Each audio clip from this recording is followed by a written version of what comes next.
Hello my dear students, welcome करता हूं मैं भारत पंचाली और केमिस्ट्री गुरुजी अगेन आप सबका एक बहुत ही ज़्यादा इंपॉर्टेंट वीडियो में। तो बहुत ज़्यादा मैसेजेस मुझे आ रहे थे कि सर इक्विलिब्रियम का कमबैक सीरीज करा दो, सर इक्विलिब्रियम को 44 मिनट्स में करा दो। तो बेटा आज की वीडियो होने वाली है।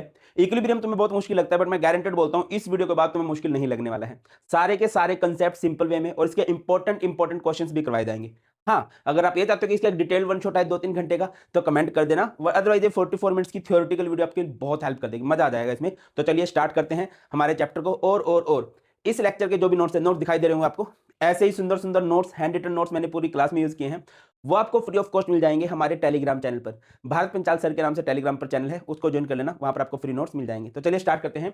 इक्विलिब्रियम क्या होता है? अगर सिंपल वर्ड्स में देखिए, बहुत सारी डेफिनेशन हो सकती हैं। एक सिंपल वर्ड में डेफिनेशन करना चाहें, at equilibrium forward and backward reaction proceed at same speed. Equilibrium वो स्टेज होती है जब rate of forward reaction equal हो जाता है रेट ऑफ बैकवर्ड रिएक्शन के। अच्छा, आपको कब पता चलता है कि किसी रिएक्शन में इक्विलिब्रियम आ चुका है? आप एक रिएक्शन को देख रहे हो और उसमें ना चेंज होना बंद हो जाए, भाई रिएक्टेंट जितना उतना हो जाए, प्रोडक्ट जितना उतना हो जाए। बहुत सारे बच्चों को क्या लगता है कि इक्विलिब्रियम का मतलब होता है रिएक्टेंट और प्रोडक्ट बराबर हो जाए। ऐसा जरूरी नहीं है।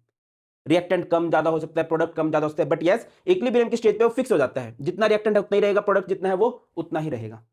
इसके अलावा आप देख रहे हो कंसंट्रेशन में कोई चेंज नहीं आ रहा, टेम्परेचर में कोई भी चेंज नहीं आ रहा है। तो रिएक्शन बिल्कुल एक जम सी गई है, रिएक्शन चल रही है बट वो कहीं पहुंच नहीं रही। मैं बच्चों को बहुत बार एग्जांपल देता हूं कि एक बंदा ट्रेडमिल पे भाग रहा है, जितना आगे भाग रहा है उतना ही पीछे आ रहा है, जितना आगे भाग रहा है उतना ही पीछे आ रहा है। भाग तो हो रहा है बट वो कहीं पहुंच नहीं रहा। सेम होती है इक्विलिब्रियम, रिएक्शन चल रही है बट वो कहीं पे एक डायरेक्शन में नहीं जा रही। या फिर एक इसका बेस्ट एग्जांपल करना चाहें तो जैसे हमने एक कंटेनर में पानी ले लिया, इस पानी को हम लोग गर्म करते हैं, है ना।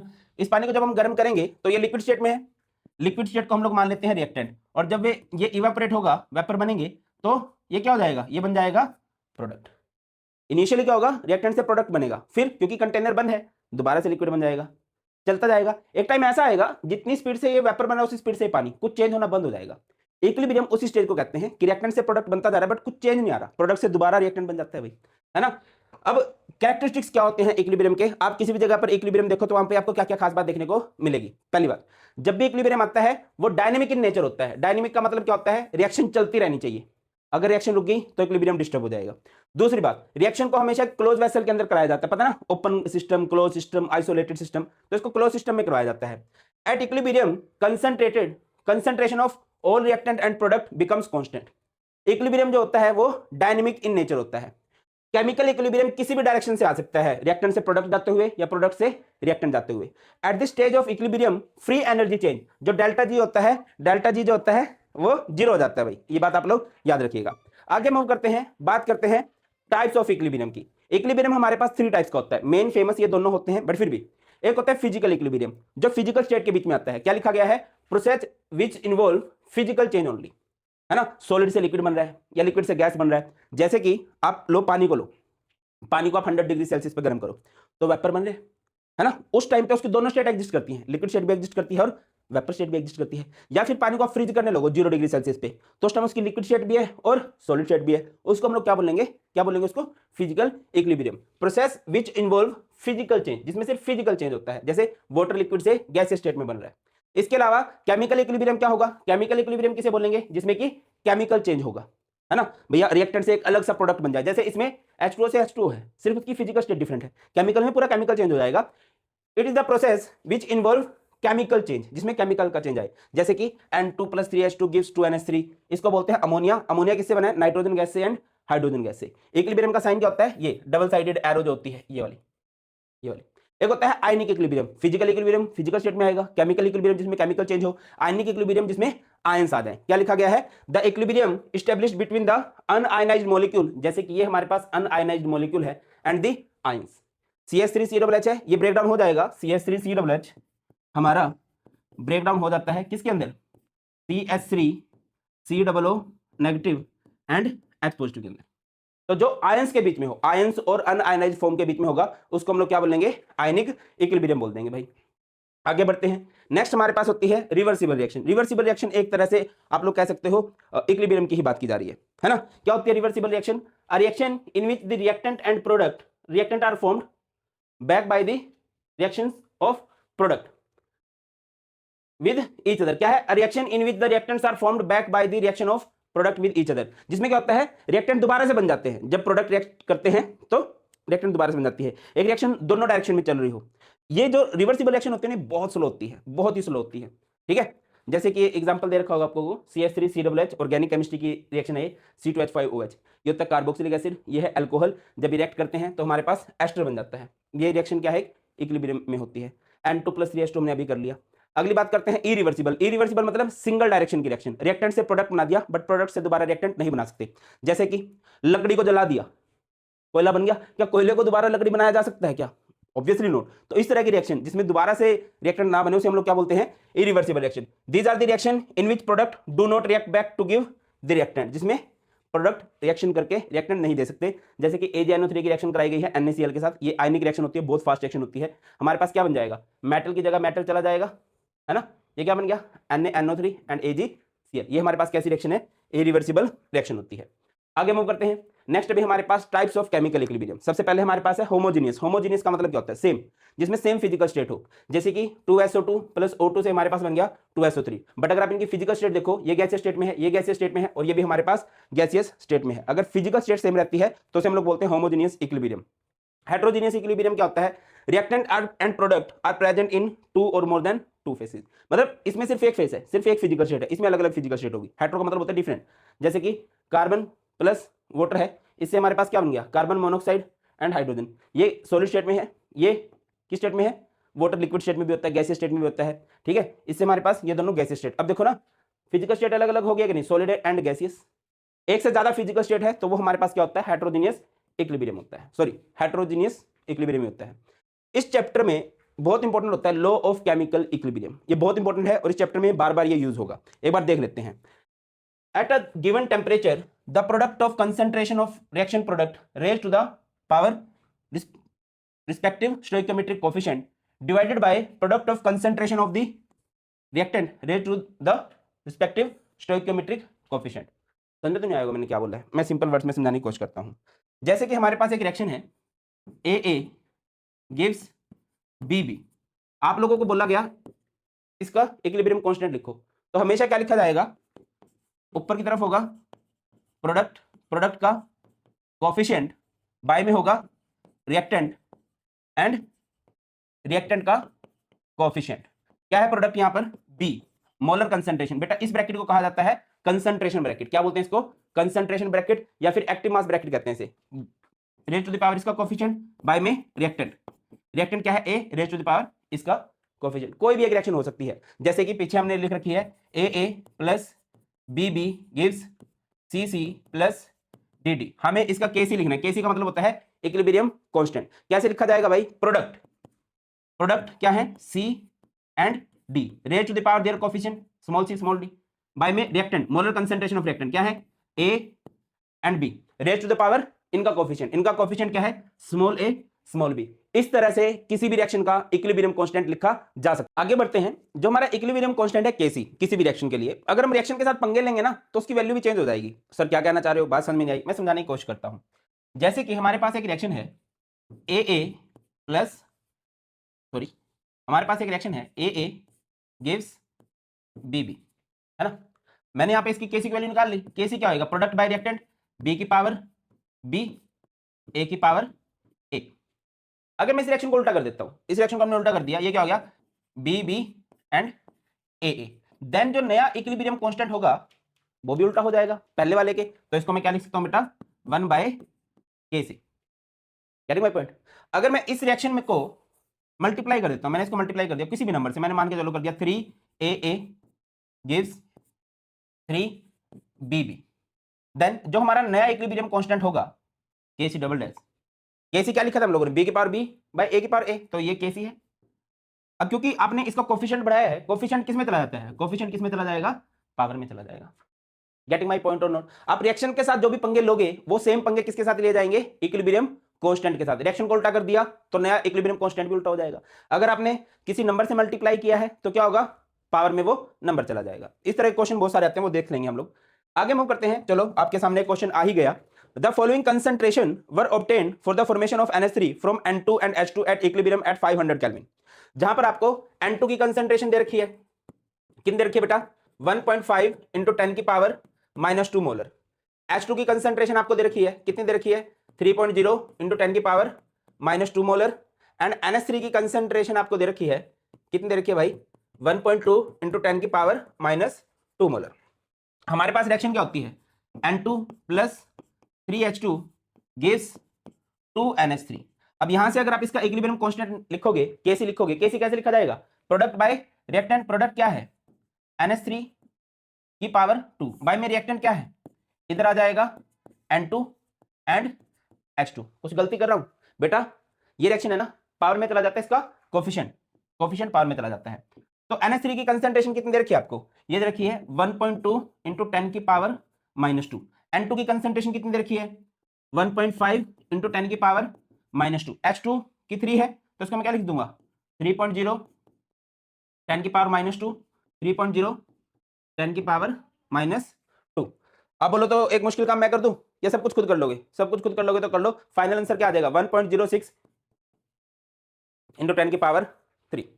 क्लियर है। तो यहां से ये हमारे पास आ गई है इक्विलिब्रियम कांस्टेंट की वैल्यू।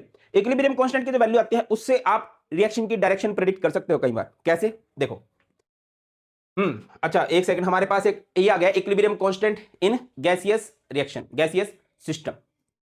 आपको केपी निकालना पड़ता है कई बार। क्या होता है भी, जैसे कि एक रिएक्शन दे रखी है a b b c c d d, ये है, आप कैसी लिखते हो, कैसी में क्या होता है कंसंट्रेशन होती है। अगर आप केपी निकालोगे तो प्रेशर लिखा जाएगा, प्रेशर ऑफ सी की power C, pressure of D की पावर डी, बाय में प्रेशर ऑफ ए की power A, pressure of B की पावर बी। ये लिख दिया, इसमें किसी को दिक्कत होनी नहीं चाहिए। वैसे तो मैं आपको बोलूंगा सीधा इसका फाइनल फॉर्मूला याद रख लो, Kp equal to Kc RT की power delta n. Delta n का मतलब क्या होता है, चेंज इन गैसियस मोल्स। सीधा फॉर्मूला याद रखो। बट स्टिल आपको यह है कि नहीं सर मुझे तो डेरिवेशन भी करना है, हमारे स्कूल में डेरिवेशन भी आ जाता है, तो मैं सिंपल वर्ड्स में समझा रहा हूं। देखो आइडियल गैस इक्वेशन आप लोगों ने सुनी होगी, क्या होती है ideal gas equation, PV equal to nRT, है ना। वी को अपॉन में ले गए, पी इक्वल टू क्या होगा n by we RT. N by we number of moles by volume. बेटा जी number of moles by volume जो फॉर्मूला होता है, ये फॉर्मूला होता है मोलैरिटी का। किसका फॉर्मूला होता है बेटा जी, ये फॉर्मूला होता है हमारे पास मोलैरिटी या फिर मोलर कंसंट्रेशन सीआरटी। ठीक है, तो आप लोग क्या लिख सकते हो, जैसे कि प्रेशर है, प्रेशर को मैं क्या लिखता हूं कंसंट्रेशन आर टी, ये कंसंट्रेशन सी की कंसंट्रेशन है।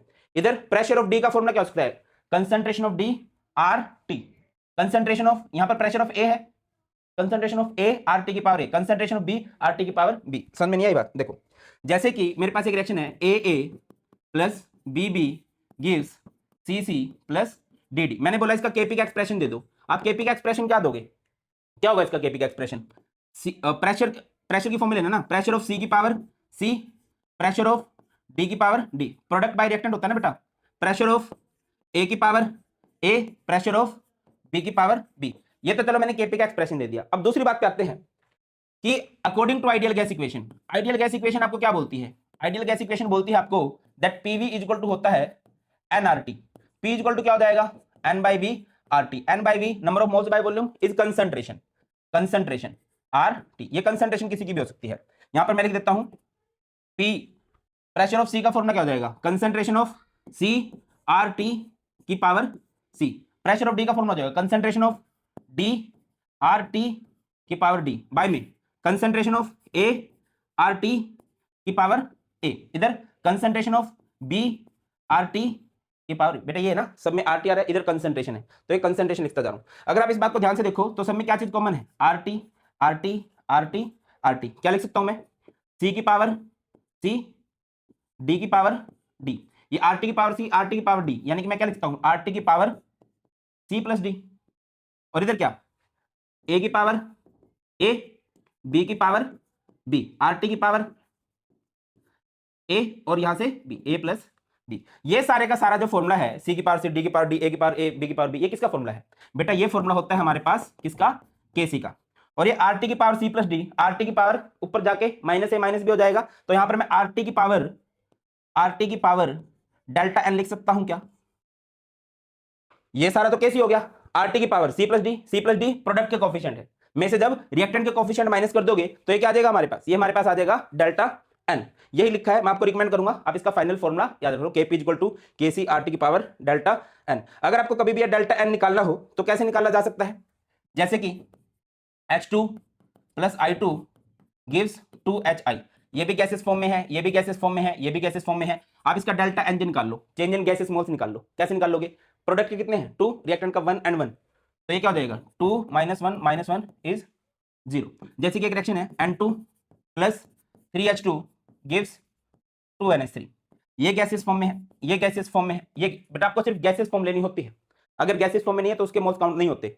डेल्टा एनजी क्या हो जाएगा, change in gases moles. Product के गैसेस मोल्स कितने हैं 2 माइनस रिएक्टेंट के ये 1 प्लस 3 2 माइनस 4, तो यहां से डेल्टा एनजी कितना आ जाएगा भाई, माइनस का 2 आ जाएगा। आगे बढ़ते हैं, जैसे कि हमारे पास एक रिएक्शन आ गई बेटा, for the reaction for the equilibrium 2NOCl gives 2NO + Cl2 the value of equilibrium constant. आपको केसी की वैल्यू दे रखी है, क्या दे रखी है केसी की वैल्यू 3.75 × 10⁻⁻6 कैलकुलेट केपी। आपको केपी की वैल्यू निकालनी है। आपको रिएक्शन क्या दे रखी है 2NOCl गिव्स 2NO + Cl2। ये गैसियस है, ये भी गैसियस है और ये भी गैसियस है। डेल्टा एनजी क्या आएगा भाई, डेल्टा एनजी प्रोडक्ट के मोल्स बाय रिएक्टेंट के मोल्स माइनस रिएक्टेंट के मोल्स। प्रोडक्ट के मोल्स कितने हैं 2 ये 1 ये 3, इधर कितने मोल्स हैं इधर 1, तो यहां से आ गया 1। अगर आपको कभी भी केपी निकालना हो तो फॉर्मूला क्या रहेगा केसी RT की पावर डेल्टा एन। केसी की वैल्यू कितनी दे रखी है आपको 3.75 10⁻⁻6 आर यानी कि गैस कांस्टेंट की वैल्यू कितनी पुट की जाएगी 0.0831 और टी टेम्परेचर कितना दे रखा है 1069 और डेल्टा एन कितना आया है 1। इस सारे को सिंपल आउट कर लेना, जो भी आएगा आंसर आएगा कितना आ जाएगा भाई, हमारे पास आंसर आ जाएगा 0.033। आगे बढ़ते हैं, नेक्स्ट अभी हमारे पास, अगर आपको केसी की वैल्यू पता है तो आप रिएक्शन की डायरेक्शन प्रेडिक्ट कर सकते हैं। केसी से बहुत फर्क पता चल जाता है।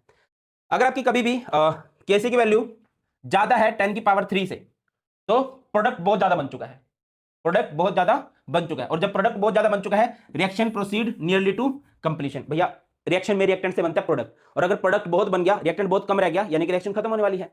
अगर आपकी कभी केसी की वैल्यू 10⁻³ से कम आ रही है तो क्या होगा, इसका मतलब है रिएक्टेंट बहुत ज्यादा है, रिएक्टेंट बहुत ज्यादा है। रिएक्टेंट बहुत ज्यादा है तो मतलब रिएक्शन स्टार्ट ही नहीं हुई है ना, रिएक्शन प्रोसीड रियरली। भाई वो रिएक्शन हो ही नहीं रही क्योंकि रिएक्टेंट बचा हुआ है, रिएक्टेंट फुल बचा हुआ है। एक शादी के अंदर मान के चलो क्या बना दें, सबसे गदी घिया की सब्जी बना दें, वो कितनी यूज होगी, वो यूज ही नहीं होगी, वो चल ही नहीं बात है ना। और ऐसे टिक्की गोलगप्पे ये तो भागते हैं, है कि नहीं। तो भैया यही है कि इधर रिएक्टेंट बहुत बचा हुआ है, रिएक्शन चल ही नहीं रही। और अगर कभी आपकी केसी की वैल्यू 10⁻³ से 10⁻+3 के बीच में, इसके बीच में कहीं है तो मतलब रिएक्टेंट भी है प्रोडक्ट भी है, रिएक्शन इक्विलिब्रियम वाली स्टेज में है। Appreciable concentration of both reactant and product, ये एनसीईआरटी का मैंने उठाया डाटा। 10⁻³ है तो रिएक्शन नहीं हो पा रही, 10⁻³ से ज्यादा है तो रिएक्शन लगभग कंप्लीट होने वाली है। और अगर इनके बीच में है केसी की वैल्यू 10⁻³ से 10⁻+3 के बीच में, both reactant and product are present, अच्छे एप्रिशिएबल कंसंट्रेशन में होते हैं, यानी कि वो रिएक्शन किसमें बेटा इक्विलिब्रियम में वो रिएक्शन मानी जाएगी। आगे एक होता है हमारे पास रिएक्शन कोशेंट। क्या होता है हमारे पास रिएक्शन कोशेंट होता है। क्या होता है रिएक्शन कोशेंट, देखिए एक होता है इक्विलिब्रियम कांस्टेंट जो सिर्फ इक्विलिब्रियम में रिएक्शन के लिए यूज होता है, एक होता है रिएक्शन कोशेंट जो किसी भी रिएक्शन के लिए यूज किया जा सकता है। The ratio of product of concentration of the product to that of reactant, यही बात है concentration of product to the concentration of reactant. इससे क्या फायदा होता है क्यूसी से, क्यूसी से हमें किसी भी रिएक्शन की डायरेक्शन को प्रिडिक्ट करने में आसानी होती है, ये भी हमें रिएक्शन की डायरेक्शन बताता है। ठीक है, देखो भाई जैसे कि ये था ए प्लस बी गिव्स सी। अब ये रिएक्शन इक्विलिब्रियम में नहीं है तो इस रिएक्शन के लिए क्या लिखा जाएगा, इस रिएक्शन के लिए लिखा जाएगा क्यूसी रिएक्शन कोशेंट। कैसे लिखा जाएगा, सी की पावर सी बाय ए की पावर ए एंड बी की पावर बी। बिल्कुल डिट्टो कॉपी है, बस अगर रिएक्शन इक्विलिब्रियम में है तो यहां पर केसी आ जाता है, और अगर रिएक्शन इक्विलिब्रियम में नहीं है ये दिखाई दे रहा है तो क्यूसी आ जाता है। ठीक है, अब क्यूसी का बड़ा फायदा होता है भाई, हमें जूम आउट कर देते हैं एक बार को, क्यूसी का बहुत फायदा होता है। अगर कभी हमारे क्यूसी की वैल्यू इक्वल है केसी के तो रिएक्शन हमारे पास इक्विलिब्रियम में है। अच्छा एक चीज मैं बताता हूं, क्यू को रखो रिएक्टेंट की साइड और के को रखो प्रोडक्ट की साइड, क्यू को रखो रिएक्टेंट की साइड और के को रखो प्रोडक्ट की साइड, समझना इस बात को। ठीक है, अगर कभी केसी बहुत ज्यादा है क्यूसी से, पहले तो बात है अगर क्यूसी और केसी बराबर हो जाए मतलब रिएक्शन इक्विलिब्रियम में है। अगर क्यूसी की वैल्यू बहुत कम है केसी से, क्योंकि केसी प्रोडक्ट की साइड है तो मतलब प्रोडक्ट कब बहुत ज्यादा बन रहा होगा, जब रिएक्शन कहां जा रही है, बहुत ज्यादा फॉरवर्ड डायरेक्शन में जा रही है। और अगर कभी हमारा क्यूसी बहुत ज्यादा है, यहां पर तो क्यूसी कम था, यहां पर क्यूसी बहुत ज्यादा है, क्यूसी किस साइड था, रिएक्टेंट की साइड। रिएक्टेंट बहुत ज्यादा कब होगा, जब रिएक्शन पीछे की साइड ज्यादा है, आगे नहीं जा रही, रिएक्टेंट तभी ज्यादा बचा होगा। तो ऐसे केस में रिएक्शन किस डायरेक्शन में होती है भाई, बैकवर्ड में। इंपॉर्टेंट है, आता है, दोबारा समझाऊं मैं क्या कह रहा हूं। अगर क्यूसी इक्वल हो जाए केसी के तो रिएक्शन किस में है, इक्विलिब्रियम में है। एक है क्यू को किस साइड रखो, रिएक्टेंट की साइड, एक है के, इसको रखो प्रोडक्ट की साइड। अगर कभी क्यूसी की वैल्यू कम है और केसी की वैल्यू ज्यादा है, प्रोडक्ट ज्यादा है, प्रोडक्ट ज्यादा कब हो सकता है, जब रिएक्शन कहां पे गई होगी, जब रिएक्शन गई होगी फॉरवर्ड डायरेक्शन में। और क्यूसी की वैल्यू ज्यादा कब होगी केसी से, यानी रिएक्टेंट की साइड ज्यादा कब होगी, जब हमारी रिएक्शन कहां चली होगी भैया, बैकवर्ड डायरेक्शन में चली होगी रिएक्शन। लगे हाथ एक क्वेश्चन देख लेते हैं। द वैल्यू ऑफ केसी, केसी की वैल्यू दे रखी है एंड आपको क्या दे रखा है, कंपोजिशन ऑफ रिएक्शन दे रखी है। In which direction the reaction will proceed, ये आपसे पूछा गया है। देखो यार रिएक्शन क्या है, 2A gives B plus C, है ना। और यहां पर आपको केसी की वैल्यू कितनी दे रखी है बेटा जी, केसी की वैल्यू आपको दे रखी है 2 इंटू 10 की पावर -3 दे रखी है। ठीक है, तो कैसे निकाल लोगे भाई, केसी की वैल्यू से तो नहीं पता चल रहा, हम क्या किसकी वैल्यू निकालने यहां से, क्यों ना क्यूसी निकाल लें। क्यूसी कैसे आ जाएगा, अच्छा क्यूसी हर एक रिएक्शन के लिए एप्लीकेबल है, क्या आएगा, b c by reactant a की पावर 2। बी की कंसंट्रेशन कितनी है बताइए, बी कंसंट्रेशन है 3, सबकी कंसंट्रेशन सेम ही है, 3 इंटू 10 की पावर -4। और इसकी कंसंट्रेशन कितनी है सी की, 3 इंटू 10 की पावर -4। ए की कंसंट्रेशन कितनी है, 3 इंटू 10 की पावर -4, 2 टाइम्स है ना, 3 इंटू 10 की पावर -4, तो ये कट हो जाएगा सब कुछ। तो क्यूसी की वैल्यू कितनी आ जाएगी, यहां से क्यूसी की वैल्यू आ जाएगी 1। अब अगर आप यहां से देखो उसकी तो वैल्यू माइनस में है और इसकी वैल्यू क्या है, इसकी 1 आ गई, तो Qc is greater than Kc. Qc होता है रिएक्टेंट की साइड, केसी होता है प्रोडक्ट की साइड, अभी बताया। अब क्योंकि क्यूसी हमारा रिएक्टेंट की साइड है, यानी कि रिएक्टेंट बहुत ज्यादा है, रिएक्टेंट ज्यादा कब हो सकता है, reaction will proceed in which direction, in backward direction. किस डायरेक्शन में चलेगी भैया रिएक्शन, बैकवर्ड डायरेक्शन में चलने वाली है। अगले पे आ जाओ, relationship between equilibrium constant and reaction quotient. ये आप लोगों ने थर्मोडायनेमिक्स में भी पढ़ा था, क्या होता है भाई, डेल्टा जी इक्वल होता है किसके, delta G naught plus R T L N Q c. हम मान के चलते हैं कि रिएक्शन इक्विलिब्रियम में है, जब रिएक्शन इक्विलिब्रियम में है तो डेल्टा जी की वैल्यू क्या होती है, 0 होती है ना। और क्यूसी किसके इक्वल हो जाता है, केसी के, तो डेल्टा जी की जगह पे 0 पुट कर दिया, delta G naught R T L N Q c की जगह पर क्या आ गया, केसी आ गया। अब हमने क्या किया, इसकी वैल्यू कितनी होती है, एल एन की वैल्यू, एल एन की वैल्यू होती है -2.303, क्या होती है, माइनस नहीं होती, एल एन की वैल्यू होती है 2.303 लोग। तो इसको लिख दिया, देखो क्या किया हम लोगों ने, यहां से क्या आ गया, 0 equal to delta G naught, L N की वैल्यू कितनी होती है 2.303 लोग आर टी, या फिर आर टी लोग के सी। डेल्टा जी नोट को इधर ले गया, डेल्टा जी नोट इधर जाके किसका हो जाएगा, माइनस का हो जाएगा, और साइन अगर चेंज कर दे तो ये हो जाएगा 2.303 आर टी लोग के सी। ये फॉर्मूला आप लोगों ने याद रखना है भैया डेल्टा जी नोट का, ठीक है, इससे बहुत फर्क पड़ता है। अगर कभी केसी की वैल्यू 1 हो जाए, केसी की वैल्यू अगर 1 हो गई तो ये क्या हो जाएगा, लोग ये 0 हो जाएगा, लोग 1 इक्वल टू 0, सारे का सारे 0। तो यहां से रिएक्शन कहां पर पहुंच चुकी है, इक्विलिब्रियम में। अगर कभी केसी की वैल्यू मोर देन 1 है तो डेल्टा जी नेगेटिव आता है, जब डेल्टा जी नेगेटिव होता है तो रिएक्शन स्पॉन्टेनियस होती है, स्पॉन्टेनियस मतलब रिएक्शन कहां जाएगी, फॉरवर्ड डायरेक्शन में। और अगर कभी केसी की वैल्यू लेस देन 1 है तो डेल्टा जी हमारा पॉजिटिव हो जाएगा, है ना, ये माइनस में है तो ये ओवरऑल प्लस हो जाएगा। और जब डेल्टा जी पॉजिटिव होता है तो रिएक्शन नॉन स्पॉन्टेनियस होती है, मतलब फॉरवर्ड रिएक्शन नॉन स्पॉन्टेनियस है, बैकवर्ड रिएक्शन स्पॉन्टेनियस होगी। तो यहाँ पर क्या होगा, बैकवर्ड रिएक्शन इज फेवर्ड।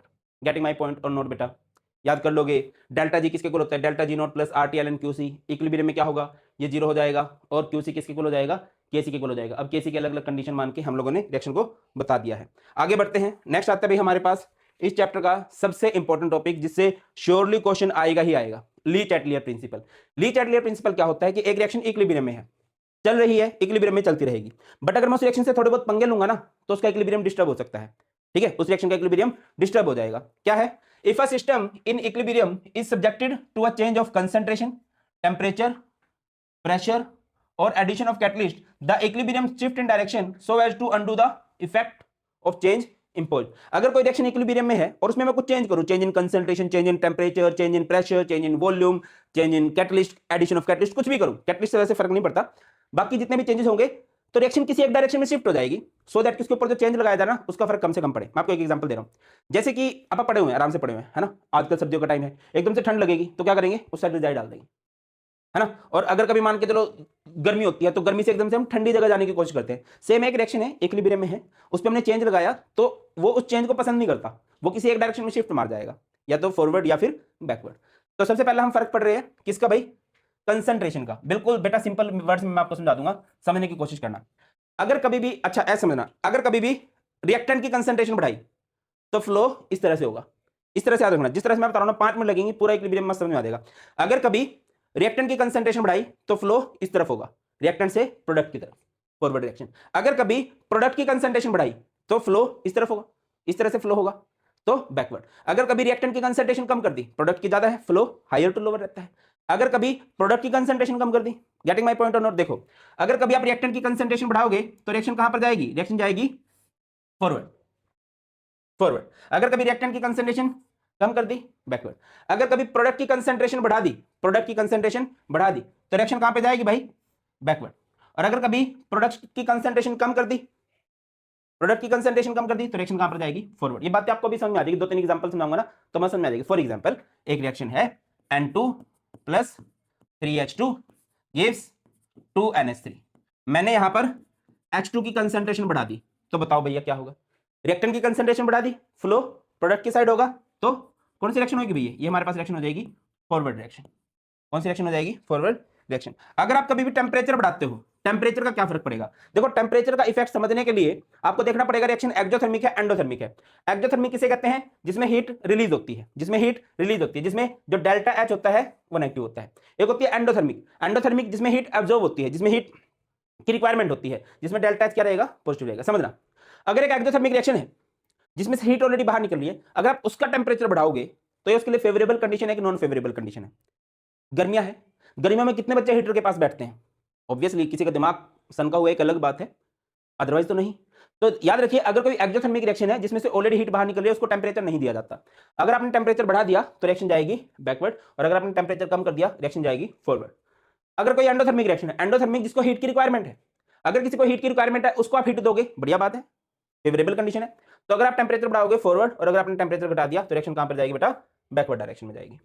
आगे मूव करते हैं, प्रेशर। प्रेशर का सिंपल सा लॉजिक है, अभी एक महीना भी चल रहा है, महीना नहीं एक वीक चल रहा है, वैलेंटाइन वीक बोलते हैं, है ना, नहीं पता होना चाहिए आप लोगों को, अगर पता है तो दिक्कत हो जाएगी साइंस वाले बच्चों को। याद रखिए आई हेट लव स्टोरी, इसका मतलब क्या है, increase in pressure will shift equilibrium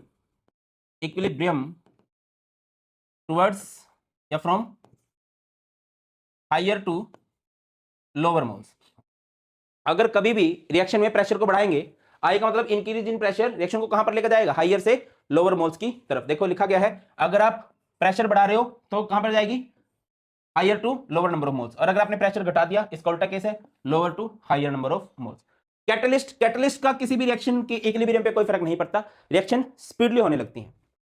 inert gases का फर्क नहीं पड़ेगा, अगर प्रेशर कांस्टेंट है तो कोई फर्क नहीं पड़ेगा, और अगर वॉल्यूम कांस्टेंट है तो कोई फर्क नहीं पड़ेगा, और अगर प्रेशर कांस्टेंट है, प्रेशर फिक्स कर दिया तो रिएक्शन किस तरफ जाने लग जाएगी, towards larger number of moles, towards larger number of moles. Inert gases किसे कहते हैं, नोबल गैसेज को, और नोबल गैसेज इक्विलिब्रियम को कहां पर लेके जाएंगी, लार्जर नंबर ऑफ मोल्स की तरफ लेके चली जाएंगी। ठीक है, एक क्वेश्चन करते हैं सो दैट थोड़ी वाई बाई। N2 + 3H3 से हमें 2NH3 मिला हुआ है, प्लस में हीट है, प्लस में हीट का मतलब क्या है कि जो रिएक्शन है ये एक्सोथर्मिक रिएक्शन है। इसके लिए आपको Kc की वैल्यू दे रखी है, right expression for Kc and Kp। Kc का एक्सप्रेशन क्या होगा, Kc क्या हो जाएगा, Kc हो जाएगा NH3 की पावर 2 बाय में N2 एंड H2 की पावर 3, और Kp का एक्सप्रेशन क्या होगा, Kp क्या होता है, Kp = Kc RT की पावर डेल्टा n। Kc की वैल्यू कितनी दे रखी है, Kc की भाई, Kc की वैल्यू आपको दे रखी है 0.50 R, गैस कांस्टेंट कितना होता है 0.0831, T टेम्परेचर कितना है 673, delta n, number of moles कितने चेंज हो रहे हैं, इधर दो में से 4 गए तो आ जाएगा -2। अगला है what will equilibrium constant for reverse reaction. अगर रिएक्शन उल्टी कर दोगे तो जो इक्विलिब्रियम कांस्टेंट है Kc डैश है वो क्या हो जाएगा 1/Kc यानी कि 1/0.50। बेटा बताया था ना, अगर रिएक्शन में चेंज आता है तो इक्विलिब्रियम कांस्टेंट की वैल्यू में भी चेंज आता है। But is effect of increasing temperature, देखो रिएक्शन में से हीट बाहर निकल रही है, रिएक्शन एक्सोथर्मिक है, और अगर एक्सोथर्मिक में टेम्परेचर बढ़ाओगे तो ये नॉन फेवरेबल कंडीशन है, तो रिएक्शन कहां पर जाएगा, रिएक्शन कहां पर जाएगी बैकवर्ड डायरेक्शन में जाएगी। कहां पर जाएगी भाई? बैकवर्ड डायरेक्शन में। अगला है what is the effect of adding N2 and H2? Nitrogen hydrogen reactant है, रिएक्टेंट बढ़ाओगे तो इक्विलिब्रियम कहां पर जाएगा? फॉरवर्ड डायरेक्शन में। किधर जाएगा? फॉरवर्ड डायरेक्शन के अंदर जाएगा। अगला है what is the effect of increasing pressure? Pressure बढ़ाओगे तो higher to lower moles. Higher moles इधर कितने मोल्स हैं? 4, इधर कितने मोल्स हैं? 2। हायर टू लोअर मोल्स यानी 4 से 2 की तरफ रिएक्शन कहां पर जाएगी? फॉरवर्ड में। और अगर इसमें आपने क्या कर दिया, अगर आप इसमें इनर्ट गैस ऐड कर दोगे तो किस तरफ जाती है? Towards higher moles. Higher moles किस तरफ है? रिएक्टेंट की तरफ। तो रिएक्शन कहां पर हो जाती है? बैकवर्ड। बट वो केस आपको दे नहीं रखा। तो इस तरह से हमारे पास क्वेश्चन आता है बेटा किसका? ली चटली। नेक्स्ट हमारे पास आता है आयनिक इक्विलिब्रियम। केमिकल इक्विलिब्रियम मतलब जिसमें केमिकल चेंजेस होते हैं। आयनिक इक्विलिब्रियम जिसमें आयंस आ जाते हैं। क्या होता है ionic equilibrium? The equilibrium established between the un-ionised molecule and very good un-ionised molecule and the ions of the solution of weak electrolyte. ये बहुत इंपॉर्टेंट बात है भाई। जो आयनिक इक्विलिब्रियम है वो सिर्फ और सिर्फ किस में पढ़ते हैं हम लोग? वीक इलेक्ट्रोलाइट में पढ़ते हैं। आपके दिमाग में क्वेश्चन आएगा कि सर स्ट्रॉन्ग में क्यों नहीं पढ़ते? देखिए इक्विलिब्रियम का मतलब क्या है? रिएक्शन आगे जाए, रिएक्शन पीछे आ जाए, है ना। स्ट्रॉन्ग इलेक्ट्रोलाइट क्या होता है? अगर कोई सब्सटेंस पूरा टूट जाए, 100% टूट गया तो 100% नहीं जुड़ेगा। बट अगर किसी में से 1-8% कम हुआ है तो वो जुड़ सकता है। Getting my point? तो स्ट्रॉन्ग इलेक्ट्रोलाइट पूरे टूट जाते हैं तो वो पूरे दोबारा से नहीं जुड़ते। वीक इलेक्ट्रोलाइट में थोड़ा सा हिस्सा टूटता है, वो थोड़ा सा हिस्सा दोबारा जुड़ सकता है। तो आयनिक इक्विलिब्रियम एक्सप्लेन किया जाता है सिर्फ और सिर्फ वीक इलेक्ट्रोलाइट के लिए। ठीक है, एग्जांपल है जैसे CH3COOH, ये डिसोशिएट हो गया किसमें? CH3COO negative H positive. Fe3 positive SCN negative है, ये किसमें हो गया? FeSCN2 पॉजिटिव हो गया। अच्छा, अब आयनिक इक्विलिब्रियम के कांसेप्ट को समझने के लिए हमें समझना पड़ेगा इलेक्ट्रोलाइट क्या होता है। क्या होता है इलेक्ट्रोलाइट? अगर कोई भी मेरे पास एक सब्सटेंस है, मान के चलो हमारे पास है NaCl, इसमें हमने रोड्स डाल दी, है ना, और इसकी मोल्टन फॉर्म ले ली। मोल्टन का मतलब होता है मेल्टेड फॉर्म, और इसमें से पास करा दिया इलेक्ट्रिसिटी, तो बेटा ये सब्सटेंस टूट जाएगा आयंस में। अगर कोई भी सब्सटेंस आयंस में टूट जाता है, कब? जब मैं उसके एक्वस सॉल्यूशन में से या जब उसकी मोल्टन फॉर्म में से, मेल्टेड फॉर्म में से इलेक्ट्रिसिटी पास कराता हूं, तो उस सब्सटेंस को कहा जाता है इलेक्ट्रोलाइट। इलेक्ट्रोलाइट के बहुत सारे एग्जांपल हो सकते हैं। फॉर एग्जांपल NaCl हो गया भाई, है ना, HCl हो गया, KOH हो गया। ठीक है, ये सब के सब क्या है? इलेक्ट्रोलाइट है। नॉन इलेक्ट्रोलाइट क्या होता है? एक ऐसा सब्सटेंस जैसे कि शुगर है, शुगर को मेल्ट करके आप उसमें से इलेक्ट्रिसिटी पास कराओगे तो वो आयंस में नहीं टूटेगा। ऐसे सब्सटेंस जो आयंस में नहीं टूट सकते उन्हें हम लोग क्या बोल देते हैं? Non electrolyte. For example urea, sugar, glucose, है ना, ये सब हो गया। अब इलेक्ट्रोलाइट हमारे पास दो तरह के होते हैं, स्ट्रॉन्ग इलेक्ट्रोलाइट, वीक इलेक्ट्रोलाइट। जैसे कि मैंने अभी आपको बताया कि इक्विलिब्रियम हमारा पूरे का पूरा एक्सप्लेन किया जाएगा for weak electrolyte. Strong electrolyte क्या होते हैं? जैसे कि हमारे पास एक सब्सटेंस है और ये पूरे का पूरा ही डिसोशिएट हो जाए, 100% ये सब्सटेंस अगर हमारे पास डिसोशिएट हो जाता है तो इसको मैं बोलूंगा strong electrolyte. Those electrolyte which dissociate completely into ions. Weak electrolyte क्या होता है? जिसका बहुत थोड़ा सा हिस्सा आयंस में टूट पाता है, लेस देन 5% जिसका हिस्सा आयंस में टूट पाए, जिसका लेस देन 5% पोर्शन आयंस में टूट पाता है, उसे हम लोग क्या बोलेंगे? Weak electrolyte. वीक इलेक्ट्रोलाइट के एग्जांपल अगर मैं आपको बताऊं 2-3, जैसे कि CH3COOH एसिडिक एसिड, और बेस में इसका एक बढ़िया एग्जांपल है NH4OH। ठीक है, ये एसिडिक एसिड और ये अमोनियम हाइड्रोक्साइड। स्ट्रॉन्ग के तो भर भर के एग्जांपल है, जितने भी सोल्ट है, जितने भी स्ट्रॉन्ग एसिड है, HCl, H2SO4, H3PO4, ये सब स्ट्रॉन्ग होते हैं। ठीक है, आगे मूव करते हैं। नेक्स्ट बात करते हैं concept of acid and base. Acid और बेस आप लोग बचपन से पढ़ते आ रहे हो, है ना। एक वो कंसेप्ट हुआ करता था, सोर इन टेस्ट एसिड होते हैं, बिटर इन टेस्ट बेस होते हैं, है ना। और जो पीएच, जिसमें पीएच की वैल्यू लेस देन 7 आए वो एसिड, मोर देन 7 आए वो बेस, और अगर 7 आ जाए तो वो न्यूट्रल। ऐसे बहुत सारे कंसेप्ट होते हैं। अब हमारे पास 11th में 2-3 नए कंसेप्ट आए हैं। सबसे पहले हमारे पास आया है आर्हेनियस कंसेप्ट। आर्हेनियस कंसेप्ट क्या होता है? एसिड किसे कहा जाएगा? Which give hydrogen ion when dissolved in water. अगर किसी सब्सटेंस को पानी में डालें और वो H पॉजिटिव रिलीज कर सकता है, अगर वो सब्सटेंस H पॉजिटिव रिलीज कर सकता है तो वो एसिड है। बेस किसे कहेंगे? Which give hydroxyl ion, OH negative ion when dissolved in water. जैसे कि NaOH है, ये OH नेगेटिव आयन रिलीज कर सकता है। इससे नेक्स्ट कंसेप्ट आता है लुईस एसिड एंड बेस। भाई सबसे फेमस कंसेप्ट जो बेटा 12th में भी बहुत बार काम आएगा वो है लुईस। लुईस का सिंपल बताता हूं मैं तुम्हें, BD क्या मतलब होता है BD का? वेरी गुड, BD ऐसे लिखते हैं क्या? BD जो बेस होता है ना वो डोनेट करता है। क्या डोनेट करता है? Lone pair of electron, lone pair of electron. Arrhenius समझ में आ गया? जो H positive acid, OH negative दे वो बेस। लुईस एसिड क्या होता है? An acid is a substance which can accept a lone pair of electron, जो इलेक्ट्रॉन को एक्सेप्ट करे। बेस BD क्या होता है? A base is a substance which donate a pair of electron. जैसे आपको दिखाई दे रहा है NH3 है, NH3 के पास इलेक्ट्रॉन है तो डोनेट कर सकते हैं। मैं आपको यहां पर समझाने की कोशिश भी करता हूं। जैसे कि बेटा हमारे पास है NH3, NH3। अब आपसे ये पूछा जाएगा कि ये एसिड है या बेस है। अब देखो नाइट्रोजन के 3 बॉन्ड है, 6 इलेक्ट्रॉन और 2 ये लोन पेयर है, 6 और 2 8, इसका ऑक्टेट पूरा है। और अगर किसी के पास आपको लोन पेयर दिखाई दे रहे हैं ना, इट मींस ये लोन पेयर डोनेट करेगा, और डोनेट करेगा तो वो किसका काम करेगा, बेस का। और इधर हमारे पास है AlCl3। अब ये एसिड है कि बेस है भाई, आप ध्यान दीजिए एल्यूमिनियम में कितने बॉन्ड बना रखे हैं, 1 2 3, 3 बॉन्ड, यानी कि एक बॉन्ड में 2 इलेक्ट्रॉन होते हैं, तो इसके बाद 6 इलेक्ट्रॉन है। और केमिस्ट्री में स्टेबिलिटी की एक डेफिनेशन ये होती है कि अगर किसी के पास 8 इलेक्ट्रॉन पूरे हैं, अगर किसी का ऑक्टेट कंप्लीट है तो वो स्टेबल है। इसका ऑक्टेट कंप्लीट नहीं है, इसके पास 6 इलेक्ट्रॉन है, इसके पास 8 है, तो ये इसकी हेल्प करने को जाएगा। ठीक है, तो नाइट्रोजन ने अपने लोन पे डोनेट कर दिए इस तरह से, H H H और ये बन गया air, Cl Cl Cl। Nitrogen ने अपने लोन पे डोनेट किया तो ये बेस है, और भाई साहब ने अपने लोन पे एक्सेप्ट किया तो ये एसिड होता है। एसिड बेस का एक और कंसेप्ट बहुत फेमस है, दैट इज ब्रोंस्टेड-लोरी कंसेप्ट। क्या होता है ब्रोंस्टेड-लोरी कंसेप्ट के अकॉर्डिंग? ब्रोंस्टेड एसिड किसे कहते हैं? विच डोनेट अ प्रोटॉन। प्रोटॉन में केमिस्ट्री का मतलब होता है H पॉजिटिव। H पॉजिटिव को प्रोटॉन कहते हैं। सर क्यों कहते हैं? देखो हाइड्रोजन के पास क्या होता है, हाइड्रोजन के पास एक इलेक्ट्रॉन होता है और एक प्रोटॉन होता है। जब मैं इस पे पॉजिटिव चार्ज डाल दूंगा, पॉजिटिव का मतलब क्या है, इलेक्ट्रॉन कम कर देना, तो इलेक्ट्रॉन तो गया, तो इसके पास एक प्रोटॉन ही बच गया, तो प्रोटॉन को हम H पॉजिटिव से डिनोट कर सकते हैं। अगर कोई डोनेट करेगा H पॉजिटिव तो एसिड है, और अगर कोई एक्सेप्ट करेगा प्रोटॉन को, अगर कोई प्रोटॉन को एक्सेप्ट करेगा तो वो एक बेस होता है। अच्छा एक कहानी समझिएगा, जैसे NH3 है और ये H2 है, ये एक एसिड है। एसिड है तो क्या करेगा, ये H पॉजिटिव को डोनेट कर देगा। इसने अपना H पॉजिटिव दे दिया तो ये OH नेगेटिव बन गया, और इसने H पॉजिटिव को एक्सेप्ट कर लिया तो ये क्या बन गया, बेस बन गया। ठीक है, इसने H पॉजिटिव लिया है तो ये बेस है, इसने H पॉजिटिव दिया है तो ये एक एसिड है। कहानी में ट्विस्ट क्या है, जो लेफ्ट में एसिड है ना, वो राइट में जाके कंजुगेट बेस बन जाता है, और जो राइट में बेस है, सॉरी लेफ्ट में बेस है, वो राइट में जाके कंजुगेट एसिड बन जाएगा। इसे बोलते हैं conjugate acid base pair. Conjugate acid base pair में किसका डिफरेंस होता है, H पॉजिटिव का डिफरेंस होता है। समझो समझो समझो, एसिड किसे कहते हैं, विच डोनेट प्रोटॉन, बेस किसे कहते हैं, which accept proton. Simple, proton की बात होगी। अब जो एसिड है उसने H पॉजिटिव दे दिया, तो वो H पॉजिटिव देके इधर क्या बनेगा, वो कंजुगेट बेस। और अगर जो बेस है, बेस ने क्या किया, H पॉजिटिव को ले लिया, और जब वो बेस H पॉजिटिव ले लेगा तो क्या बन जाएगा, कंजुगेट बेस बन जाएगा। नहीं समझ में आई सर बात, दोबारा समझाओ। देखो जैसे कि हमारे पास है HCl और एक है हमारे पास NH3, ठीक है, तो इन भाई साहब के पास H पॉजिटिव डोनेट करने के लिए है, तो ये अपना H पॉजिटिव इसको डोनेट कर देंगे, तो ये क्या कहलाएगा, एसिड। कौन सा एसिड है ये, ब्रोंस्टेड एसिड है, ब्रोंस्टेड एसिड है। और ये H पॉजिटिव ले रहा है तो ये क्या है, ब्रोंस्टेड बेस है। ठीक है बेटा, इसने अपना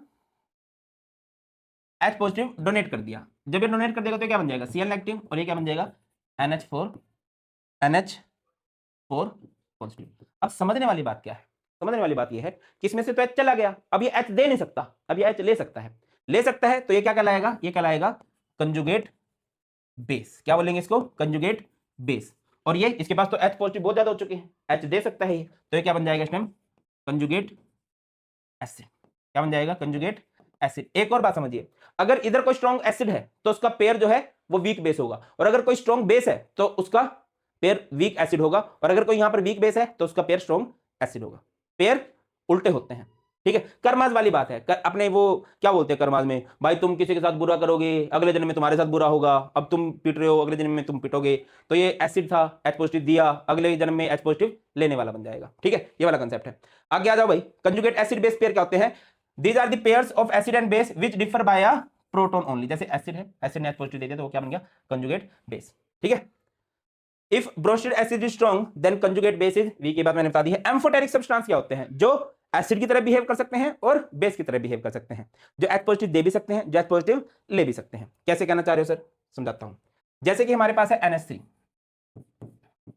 ठीक है, NH3 H पॉजिटिव दे सकता है, इसमें से H पॉजिटिव आप लोगों ने निकाल लिया, ये क्या बन गया, NH2 नेगेटिव। अच्छा, इसमें से H पॉजिटिव गया है, यानी कि एसिड है, और इसका जोड़ीदार ये क्या कहलाएगा, ये कहलाएगा कंजुगेट बेस। क्या कहलाएगा बेटा, ये कंजुगेट बेस। ये NH3 है, ये H पॉजिटिव ले भी तो सकता है, इसने H पॉजिटिव ले लिया तो ये क्या बन गया, NH4 पॉजिटिव। अब क्योंकि इसने H पॉजिटिव लिया है तो ये क्या है, इस टाइम बेस है, और बेस का जोड़ीदार इधर जाके क्या बनेगा, कंजुगेट एसिड। भाई तुम्हें मेरी बात समझ में आ रही है, मैं क्या बोल रहा हूं कि ऊपर से जा रही है बातें। देखो, अगर कोई H पॉजिटिव देगा तो वो एसिड है, उधर जाके बेस बन जाएगा। अगर कोई H पॉजिटिव लेगा तो वो बेस है, बट उधर जाके वो क्या कहलाएगा, क्या कहलाएगा, कमेंट सेक्शन में बता देना। ठीक है, अब चलो एक दो नन्हे मुन्ने क्वेश्चन लगाते हैं। The species H2O, H2CO3, HCO3 negative, HSO4 negative, NH3 can act both as Bronsted acids and bases, for each case give the कोरिस्पोंडिंग।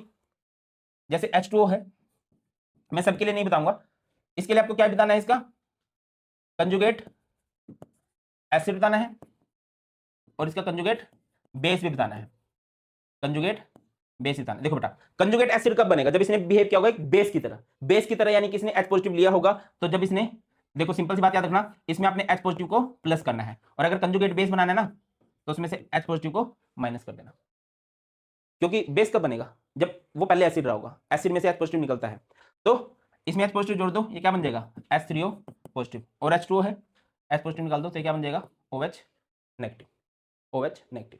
उसके बाद है HCO3 नेगेटिव, समझना HCO3 नेगेटिव, आपने इसका कंजुगेट एसिड बनाना है, यानी कि इसको किसकी तरह बिहेव करना चाहिए, पहले बेस की तरह, बेस की तरह यानी कि H पॉजिटिव लेगा तो क्या बन जाएगा H2CO3, और आपने इसका कंजुगेट बेस बनाना है, बेस बनाना है तो इसको एसिड की तरह बिहेव करना पड़ेगा, बेस की तरह भी बेस बनाना है तो एसिड की तरह बिहेव करना पड़ेगा, एसिड की तरह बिहेव मतलब H पॉजिटिव इसको रिलीज करना पड़ेगा, रिलीज कर दिया तो इसने ये क्या बन गया CO3 2 नेगेटिव। आगे बढ़ते हैं, नेक्स्ट हमारे पास है HSO4 negative, 3 negative, 4 negative, sorry 4 negative. आपने इसको एसिड बनाना है, एसिड यानी कि बेस की तरह बिहेव करे, बेस की तरह बिहेव करे यानी कि H पॉजिटिव ले, H पॉजिटिव इसमें जोड़ दोगे तो क्या हो जाएगा H2SO4, नेगेटिव चार्ज खत्म हो जाएगा पॉजिटिव के आने से। इसको बेस बनाना है, बेस बनाना है कि ये किसकी तरह बिहेव करे, एसिड की तरह, एसिड की तरह यानी कि H पॉजिटिव रिलीज करना पड़ेगा, जब इसमें से पॉजिटिव रिलीज हो जाएगा तो क्या बन जाएगा SO4 2 नेगेटिव। अब भैया हमारे पास है NH3, अब इसका conjugate acid and conjugate base आप लोगों ने कमेंट सेक्शन में खुद से बताना है। आगे आ जाओ, नेक्स्ट है classify the following species into Lewis acid and Lewis bases and show how these act as such. Simple है यार, अगर किसी के पास नेगेटिव चार्ज है, जैसे इन दोनों के पास आपको नेगेटिव चार्ज दिख रहा है, नेगेटिव का मतलब होता है इलेक्ट्रॉन डेंसिटी ज्यादा होना, उसके पास ज्यादा है इलेक्ट्रॉन, तो वो डोनेट करेगा, डोनेट करेगा तो किसकी तरह बिहेव करेगा लुईस बेस, बताया ना लुईस का तो BD बेस वो होता है जो डोनेट करे।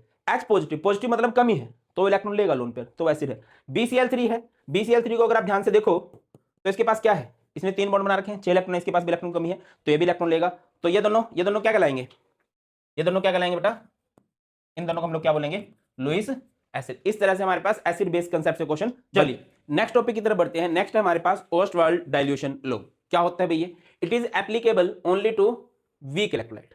होता क्या है, मैं आपको सिंपल वर्ड्स में थोड़ा सा ये समझा देता हूँ, ओस्टवाल्ड डाइल्यूशन लॉ क्या बताता है हमें, है ना। देखो ये हमें बताता है डिग्री ऑफ डिसोसिएशन। अरे भाई ये क्या हो रहा है, कम क्यों नहीं हो रहा है, चलो कोई बात नहीं।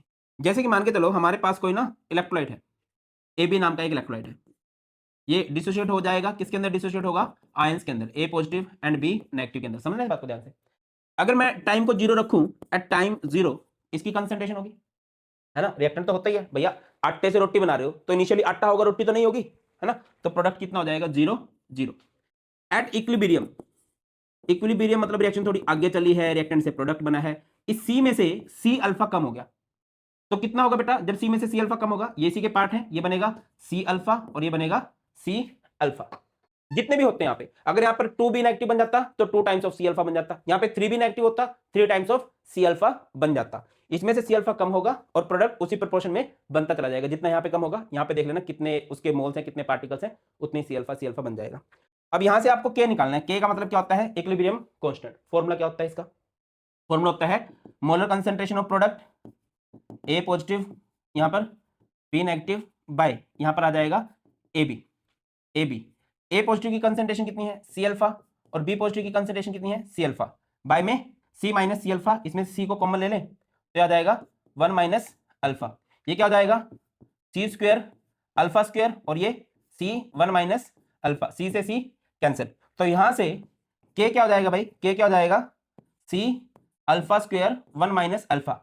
इस अल्फा का मतलब क्या होता है, डिग्री ऑफ डिसोसिएशन, और क्योंकि हम वीक इलेक्ट्रोलाइट की बात करते हैं तो डिग्री ऑफ डिसोसिएशन बहुत कम होती है, बहुत कम होती है, तो 1 में से बहुत कम पोर्शन अगर माइनस करेंगे तो वो 1 ही बचेगा, तो मैं K को क्या लिख सकता हूं, यहां से K को लिखा जा सकता है C अल्फा स्क्वायर, ये फॉर्मूला रहेगा C alpha square 1 minus alpha. Degree of dissociation weak electrolyte के लिए बहुत कम होती है, 1 में से बहुत कम पोर्शन माइनस हुआ तो 1 ही बचा, और यहां से अगर आप अल्फा को निकालना चाहो तो ये क्या हो जाएगा K बाय C का रूट। C का मतलब होता है मोलैरिटी, एंड मोलैरिटी जो होती है इनवर्सली प्रोपोर्शनल होती है वॉल्यूम के, तो अल्फा आप लोग क्या भी लिख सकते हो, रूट ऑफ KV, के मतलब कांस्टेंट। आगे बढ़ते हैं, नेक्स्ट पॉइंट पे चलते हैं। नेक्स्ट है आयनाइजेशन ऑफ वाटर, वाटर के आयंस बनाने हैं। आपको पता है कि जो वाटर है वो एसिड की तरह बिहेव करता है, बेस की तरह बिहेव कर रहा है। अगर वो एसिड की तरह बिहेव करता है तो क्या हो जाता है भाई, अगर हमारे पास जो वाटर है वो एसिड की तरह बिहेव करे तो ये H पॉजिटिव रिलीज कर देगा, H पॉजिटिव रिलीज कर दिया तो एक बनेगा हमारे पास H3O पॉजिटिव और एक बनेगा OH नेगेटिव। जिसके पास H पॉजिटिव आया है वो क्या बन जाएगा, कंजुगेट बेस। क्या बन जाएगा, सॉरी, जिसके पास H पॉजिटिव आया है वो क्या बन जाएगा, कंजुगेट एसिड, और जिसका H पॉजिटिव गया है वो क्या बनेगा, कंजुगेट बेस। सर आप खुद ही कंफ्यूज हो, हमें कैसे बताओगे? सिंपल, H पॉजिटिव दिया तो वो एसिड है, उधर जाके वो बनेगा बेस। जिसने H पॉजिटिव दे दिया, देखो इसमें से H पॉजिटिव तो चला गया तो ये क्या बन चुका है, कंजुगेट बेस। और जिसके पास H पॉजिटिव आया है वो पहले बेस था, अब क्या बन चुका है, कंजुगेट एसिड बन चुका है। और अगर आप यहां से KW निकालना चाहो, चलो इसको भी मैं थोड़ा सा सिंपल वे में समझाता हूं आप लोगों को। देखिए क्या करना है, आपके पास है वाटर, आपके पास क्या है भैया, वाटर है, H2O है ना, ये है H2O, इसने अपना H पॉजिटिव दे दिया। जब ये अपना H पॉजिटिव दे देगा तो ये क्या बन जाएगा, ये बन जाएगा OH नेगेटिव, और ये क्या बन जाएगा, H3O पॉजिटिव। जिसके पास H पॉजिटिव आ गया वो पहले बेस था, अब क्या बन चुका है, कंजुगेट एसिड, और ये क्या है, ये हमारे पास है कंजुगेट बेस बन चुका है।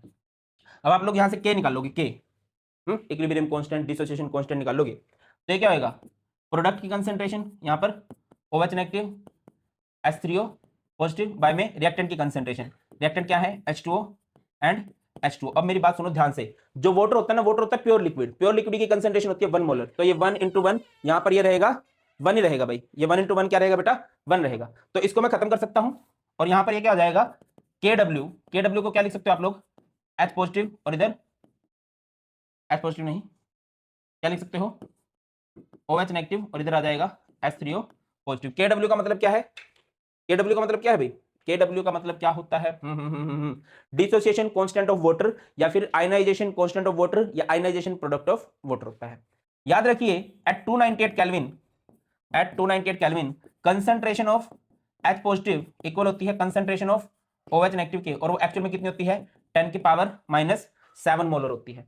तो यहां से अगर मैं KW निकालना चाहूं तो OH नेगेटिव की कंसंट्रेशन कितनी है, 10 की पावर -7, H3O हाइड्रोनियम आयन बोलते हैं उसको, H पॉजिटिव भी होता है वो, ये भी क्या होगी, 10 की पावर -7, तो वाटर की KW कितना होगा, 10 की पावर -14 मोलर। अच्छा अगर याद रखना कभी भी H3O पॉजिटिव की कंसंट्रेशन ज्यादा होगी OH नेगेटिव से, एसिडिक की कंसंट्रेशन ज्यादा है OH नेगेटिव से, तो ये क्या हो जाएगा हमारे पास सॉल्यूशन एसिडिक। अगर कभी हमारे पास H3O पॉजिटिव की कंसंट्रेशन कम है OH नेगेटिव से, ये हमारे पास हो जाएगा बेसिक।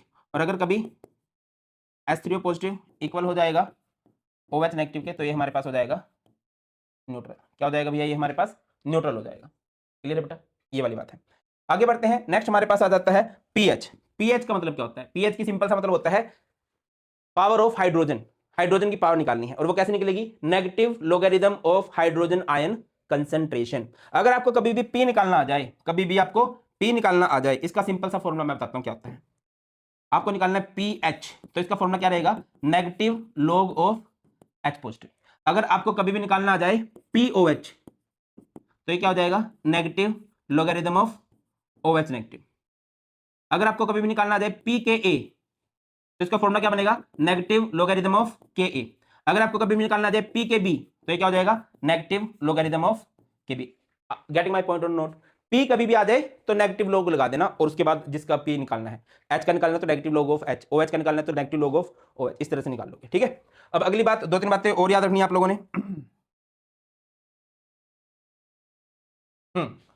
प्योर वाटर का जो पीएच है, क्योंकि प्योर वाटर में H पॉजिटिव की कंसंट्रेशन 10 की पावर -7 मोलर है, OH नेगेटिव की कंसंट्रेशन 10 की पावर -7 मोलर है, तो पीएच अगर निकाल लोगे तो वो 7 आएगा। सर ये कैसे आया, देखो ना, वाटर किससे मिलकर बनता है, H2O is made up of H positive and OH negative. यहां से H पॉजिटिव की कंसंट्रेशन कितनी होती है, 10 की पावर -7 मोलर। पीएच क्या होता है, negative log of H positive, negative log H positive की कंसंट्रेशन कितनी है, 10 की पावर -7, पावर आगे आ जाती है, पावर आगे आएगी तो ये क्या बनेगा, 7 log 10, और log 10 की वैल्यू 1, तो यहाँ पर पीएच क्या आ जाएगा भाई, 7 आ जाएगा। ठीक है, पीएच अगर कभी भी मोर देन 7 है तो वो सब्सटेंस हमारे पास क्या होगा, वो सब्सटेंस हमारे पास क्या लाएगा बेटा, एसिडिक। पीएच की वैल्यू लेस देन 7 है तो वो होगा बेसिक, और अगर पीएच की वैल्यू कभी भी 7 के इक्वल हो जाए, पीएच की वैल्यू अगर 7 हो जाती है तो वो हमारे पास होता है न्यूट्रल।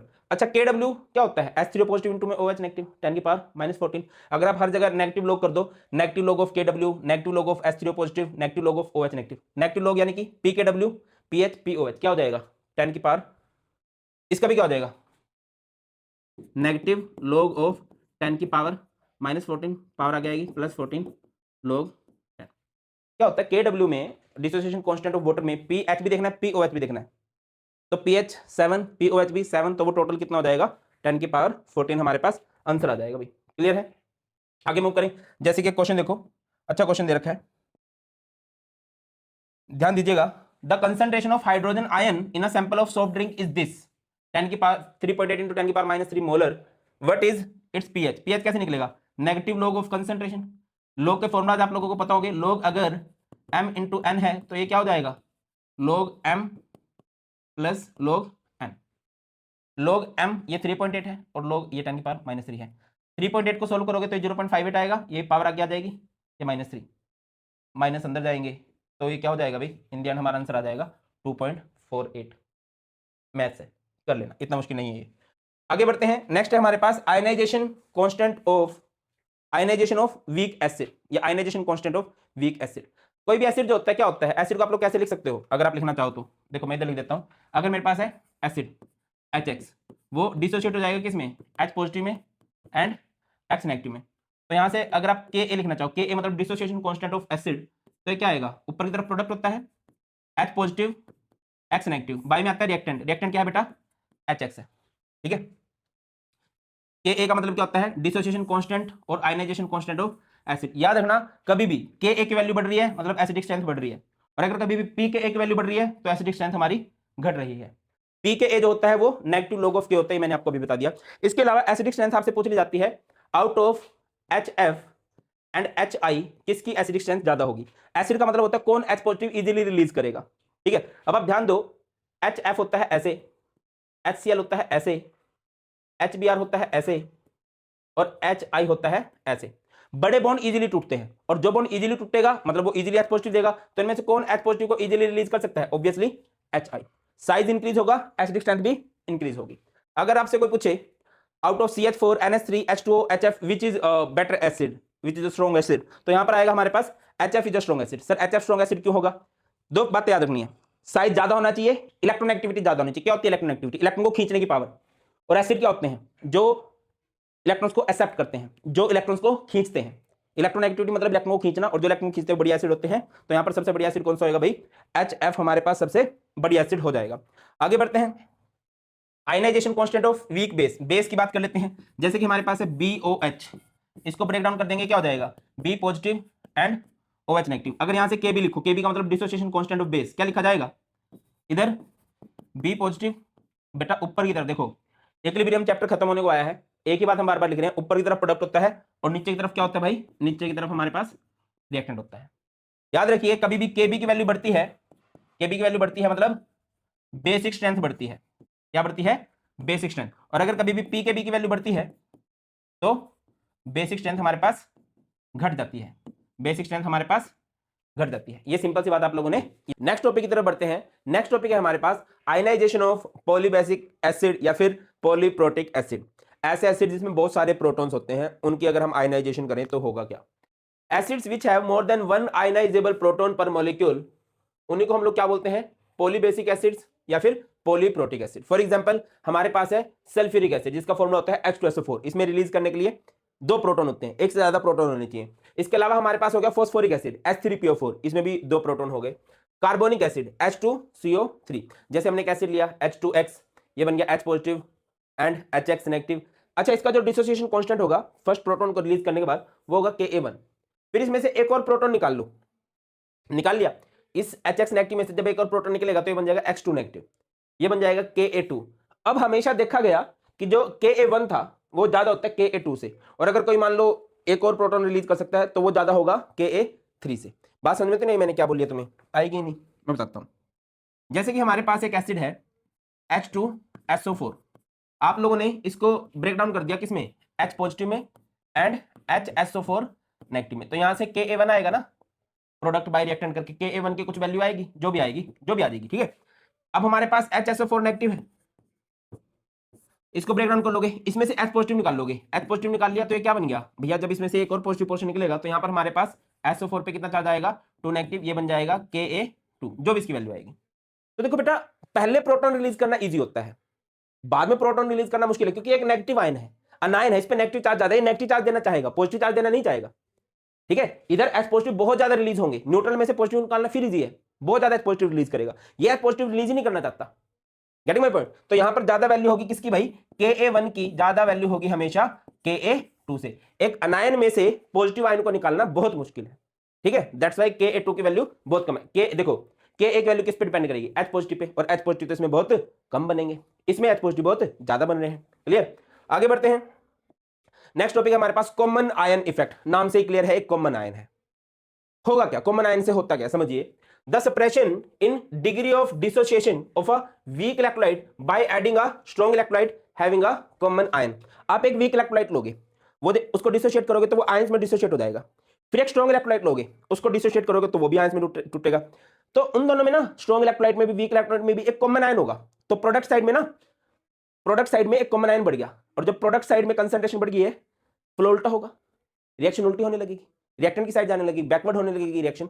तो जो हम कहते हैं कि degree of dissociation product side में बढ़ती है। अब क्योंकि रिएक्शन बैक साइड जा रही है तो डिग्री ऑफ डिसोसिएशन कम हो रही है। एक बार समझिए यहाँ पे, जैसे कि हमारे पास है CH3COOH, ये एक वीक इलेक्ट्रोलाइट है, इसको ब्रेक डाउन कर दिया CH3COO नेगेटिव NH पॉजिटिव। यहाँ पे आप लोगों ने एक स्ट्रॉन्ग इलेक्ट्रोलाइट ले लिया CH3COO, सोडियम एसीटेट बोलते हैं इसको ब्रेक डाउन करोगे CH3COO नेगेटिव Na पॉजिटिव। तो अगर आप ध्यान से देखो तो यहाँ पर दो CH3COO नेगेटिव आयन हो चुके हैं, है ना, ये हो चुके हैं। तो इसकी कंसंट्रेशन बढ़ जाएगी, और जब प्रोडक्ट की कंसंट्रेशन बढ़ जाती है, रिएक्शन उल्टी जाने लगेगी, बैक साइड में जाने लगेगी, तो डिग्री ऑफ डिसोसिएशन कम हो जाएगी। यही लिखा गया है, concentration of acetate ion increases, equilibrium shift in backward direction. और किसने बोली थी बैकवर्ड डायरेक्शन में शिफ्ट होगा, ली चैटलियर प्रिंसिपल ने। और इसकी वजह से क्या होगा, degree of dissociation of acetic acid decrease हो जाएगी। मैं तुम्हें चलो एक और एग्जांपल समझाता हूं। हमारे पास एक और वीक इलेक्ट्रोलाइट है, जैसे NH4OH है, अमोनियम हाइड्रोक्साइड बोलते हैं इसको ब्रेक डाउन कर दिया, ये ब्रेक डाउन हो गया NH4 पॉजिटिव OH नेगेटिव, बढ़िया है। अब एक स्ट्रॉन्ग इलेक्ट्रोलाइट ले लो, ऐसा ले लेना जिसमें NH4 या OH में से कुछ होता हो। जैसे कि हमने यहां पर ले लिया NH4Cl, इसको ब्रेक डाउन किया NH4 positive and Cl negative. तो क्या हो गया है, concentration of NH4 positive increase हो रही है, दो कॉमन आयन हो गए, जिसकी वजह से क्या होगा, इक्विलिब्रियम शिफ्ट इन बैकवर्ड डायरेक्शन। इक्विलिब्रियम किस डायरेक्शन में चला जाएगा, बैकवर्ड डायरेक्शन में चला जाएगा। और जब इक्विलिब्रियम बैक डायरेक्शन में चला जाएगा, डिग्री ऑफ डिसोसिएशन क्या हो जाएगी, degree of dissociation of NH4OH, degree of dissociation of NH4OH, ये भी क्या हो जाएगी भाई, डिक्रीज हो जाएगी। Degree of dissociation of NH4OH वो भी क्या हो जाएगी, डिक्रीज हो जाएगी। अगले टॉपिक पे चलते हैं। नेक्स्ट है हमारे पास सोल्ट हाइड्रोलिसिस। नाम से ही क्लियर है कि हमारे पास एक सोल्ट है, उसको हाइड्रोलाइज कराना। देखिए बेटा, एक वर्ड होता है हाइड्रोलिसिस, एक वर्ड होता है हाइड्रेशन। हाइड्रोलिसिस का मतलब होता है पानी डाल के किसी भी चीज को तोड़ना, और हाइड्रेशन का मतलब होता है पानी डाल के किसी भी चीज को जोड़ना। फॉर एग्जांपल, आटे में आप पानी डालोगे तो आटा जुड़ता है, तो इसे बोलते हैं हाइड्रेशन। और अगर आप नमक में पानी डालोगे तो नमक टूटता है, इसे बोलते हैं हाइड्रोलिसिस। तो सोल्ट हाइड्रोलिसिस का मतलब क्या है कि सोल्ट के अंदर आप पानी डालोगे और वो टूट जाएगा। अब समझो, सोल्ट किससे मिलकर बनता है, सोल्ट मिलता है एसिड एंड बेस से। क्या हो सकता है हमारे पास, स्ट्रॉन्ग एसिड स्ट्रॉन्ग बेस हो सकता है, वीक एसिड वीक बेस हो सकता है, स्ट्रॉन्ग एसिड वीक बेस हो सकता है, वीक एसिड स्ट्रॉन्ग बेस हो सकता है। ये चार पॉसिबिलिटी है। देखो, सोल्ट जब भी बनेगा एसिड और बेस से बनेगा। अब एसिड स्ट्रॉन्ग हो सकता है, मतलब ये पॉसिबिलिटी है, वीक हो सकता है, कुछ भी हो सकता है। तो ये चार पॉसिबिलिटी हमने बना ली। अब इनको हाइड्रोलाइज कराएंगे तो ये सब्सटेंस जो है हमारे पास, ये हमारे पास पूरा न्यूट्रल होगा। ये सब्सटेंस क्या होगा हमारे पास, न्यूट्रल। ये वीक एसिड वीक बेस का ये ऑलमोस्ट न्यूट्रल होगा। ये क्या होगा, ऑलमोस्ट न्यूट्रल होगा। अगर स्ट्रॉन्ग एसिड वीक बेस है तो ऑब्वियसली नाम से क्लियर है, वीक बेस है, एसिड स्ट्रॉन्ग है, तो ये किस रेंज में होगा भैया, ये एसिडिक रेंज में होगा। और जब ये एसिडिक रेंज में होगा तो इसका पीएच क्या होगा, लेस देन 7 होगा। अगर वीक एसिड है, स्ट्रॉन्ग बेस है, बेस स्ट्रॉन्ग है, तो पीएच क्या होगा भाई, पीएच मोर देन 7 होगा। ये सुना है कि नहीं सुना आप लोगों ने, बेटा ये पीएच स्केल होता है, यहां पर वैल्यू होती है 7 वैल्यू होती है न्यूट्रल की, इधर होता है ए, इधर होता है बी। 7 से इस तरफ अगर वैल्यू है तो वो एसिड है, और अगर 7 से उस तरफ अगर वैल्यू है तो उसे हम लोग क्या बोल देंगे कि ये एक बेस है। क्लियर है। अब देखिए, सोल्ट हाइड्रोलिसिस का मतलब क्या होता है, किसी भी सोल्ट को हाइड्रोलाइज कराना है बाय एडिंग वाटर। ठीक है, तो जब आप सोल्ट को हाइड्रोलाइज कराओगे तो वो एसिडिक रेंज में हो सकता है, बेसिक रेंज में हो सकता है, न्यूट्रल रेंज में हो सकता है। क्या लिखा गया है, salt of strong acid and strong bases do not undergo hydrolysis and resulting solution is neutral. अच्छा, आपको कैसे पता चलेगा यार ये एक स्ट्रॉन्ग एसिड है, ये एक स्ट्रॉन्ग बेस है? बेटा कटायन अनायन का पता करके कर सकते हो। अगर कहीं पर Na पॉजिटिव है, Ca पॉजिटिव है, Ca2 पॉजिटिव है, Ba2 पॉजिटिव है, तो ये हमेशा स्ट्रॉन्ग बेस की पहचान होती है। अगर कहीं पर Cl नेगेटिव है, Br नेगेटिव है, NO3 नेगेटिव है, ClO4 नेगेटिव है, इसके अलावा SO4 2 नेगेटिव है, इस तरह के जो अनायन जहां पे देखने को मिले वो हमारे पास क्या होते हैं, स्ट्रॉन्ग बेस होते हैं, सॉरी स्ट्रॉन्ग एसिड होते हैं। चलो अब आ जाओ सोल्ट ऑफ मैं अगले पेज पे समझाता हूँ। Salt of weak acid and strong base. Weak acid का बेस्ट एग्जांपल क्या है? CH3COO, और स्ट्रॉन्ग बेस इसमें क्या जोड़ दिया? Na। अगर आप इसको पानी में डाल के हाइड्रोलाइज करवाना चाहोगे तो क्या होगा भाई? ये ब्रेकडाउन होगा CH3COO नेगेटिव, Na पॉजिटिव। ये किस में ब्रेक होगा? CH3COO negative, Na positive. ये वीक एसिड है, स्ट्रॉन्ग बेस का पोर्शन है। H2 किस में ब्रेक होगा? H positive, OH negative. ये इसके साथ जुड़ जाएगा, ये इसके साथ जुड़ जाएगा, है ना। यहाँ पर किसकी फॉर्मेशन हो जाएगी? यहाँ पर फॉर्मेशन हो जाएगी CH3COOH की, और ये क्या बन गया? NaOH। अब मुझे खुद से बताओ, जब आपने इसको हाइड्रोलाइज करा दिया तो जो आपका पीएच है वो किस रेंज का है? एसिडिक रेंज है कि बेसिक रेंज है? भैया बेस स्ट्रॉन्ग है, तो पीएच जो है, जब भी बेस स्ट्रॉन्ग होता है पीएच की वैल्यू मोर देन 7 होती है। बेटा ये पर्व है, ये ज्यादातर काम उल्टे ही करता है, और ये इसने वीडियो खराब करवा दी है, पिटेगा, डोंट वरी थोड़ी देर बाद। अगर हमारे पास वीक बेस है और स्ट्रॉन्ग एसिड है, तो वीक बेस और स्ट्रॉन्ग एसिड का एग्जांपल क्या होगा भाई? वीक बेस NH4OH होता है, और स्ट्रॉन्ग एसिड में से क्या आ जाएगा? Cl। इसको आप हाइड्रोलाइज कराना चाहोगे तो क्या हो जाएगा? ये टूट जाएगा, NH4 पॉजिटिव एंड इधर से Cl नेगेटिव। H2 किस में ब्रेकडाउन होगा? H positive, OH negative. इधर तो जुड़ जाएगा OH, और इधर क्या जुड़ जाएगा? H। अब आपको दिखाई देगा ये एक HCl बन रहा है, स्ट्रॉन्ग एसिड की फॉर्मेशन हो रही है, तो यहाँ पर पीएच की वैल्यू क्या आएगी? लेस देन 7 आएगी, लेस देन 7 आएगी। क्लियर? और अगर हमारे पास वीक एसिड वीक बेस होता, जैसे कि CH3COO NH4, ये क्या है? Weak acid and weak base का कंपाउंड है। जब आप इसको पानी में डालने की कोशिश करोगे तो एक वीक एसिड और वीक बेस का ही प्रोडक्ट मिलेगा। इसका जो पीएच है वो ऑलमोस्ट 7 होता है, ऑलमोस्ट 7 है, तो ये सब्सटेंस हमारे पास ऑलमोस्ट न्यूट्रल है। क्या आपको मेरी बात समझ में आई मैंने क्या बोला है? हाइड्रोलिसिस का मतलब क्या? हाइड्रोलिसिस का मतलब क्या होता है भाई? हाइड्रोलिसिस का मतलब होता है किसी भी चीज को पानी डाल के तोड़ देना। हाइड्रोलिसिस का मतलब क्या होता है? पानी डाल के तोड़ देना। अब अलग अलग सॉल्ट है, उनको हमने पानी डाल के तोड़ने की कोशिश की है। जो चीज स्ट्रॉन्ग पोर्शन में है, अगर स्ट्रॉन्ग एसिड है तो उसका पीएच एसिडिक रेंज में जाएगा, अगर कोई स्ट्रॉन्ग बेस है तो उसका पीएच बेसिक रेंज में चला जाएगा। आगे बढ़ते हैं। नेक्स्ट है हमारे पास बफर सॉल्यूशन। बफर का मतलब क्या होता है बेटा? बफर का मतलब होता है प्रोटेक्ट करना, किसी भी चीज को प्रोटेक्ट करना, है ना। जैसे कि हमारी आर्मी है, हमें प्रोटेक्ट करती है, तो वो एक बफर का काम कर रही है हमारे लिए ना, आउटर में आ जाता है। तो बफर सॉल्यूशन क्या होता है? ऐसा सॉल्यूशन अगर आप उसमें थोड़ा बहुत एसिड थोड़ा बहुत बेस मिलाओगे तो उसके पीएच में चेंज नहीं आएगा। A solution which resist the change in its pH value on addition of small amount of acid और बेस, जिसमें अगर आप थोड़ा बहुत एसिड या बेस मिलाओगे तो उसके पीएच में चेंज नहीं आएगा। एसिडिक बफर में क्या होगा? एसिड वाला पोर्शन ज्यादा होगा। बेसिक बफर में क्या होगा? बेस वाला पोर्शन ज्यादा होगा। Acidic buffer mixture contain equimolar समझते हो ना, equal amount of weak acid and salt with strong base. Weak acid का बेस्ट एग्जांपल क्या है? CH3COOH, और इसका स्ट्रॉन्ग बेस मतलब Na आ जाएगा, CH3COONA। और एक बेसिक बफर में क्या आएगा? एक तो वीक बेस, और वीक बेस को जोड़ दो स्ट्रॉन्ग एसिड के साथ, क्या आएगा? Mixture which contain equimolar amount of weak base and it's salt with strong acid. Weak base है NH4OH, और उस वीक बेस को स्ट्रॉन्ग एसिड के साथ जोड़ दोगे NH4Cl।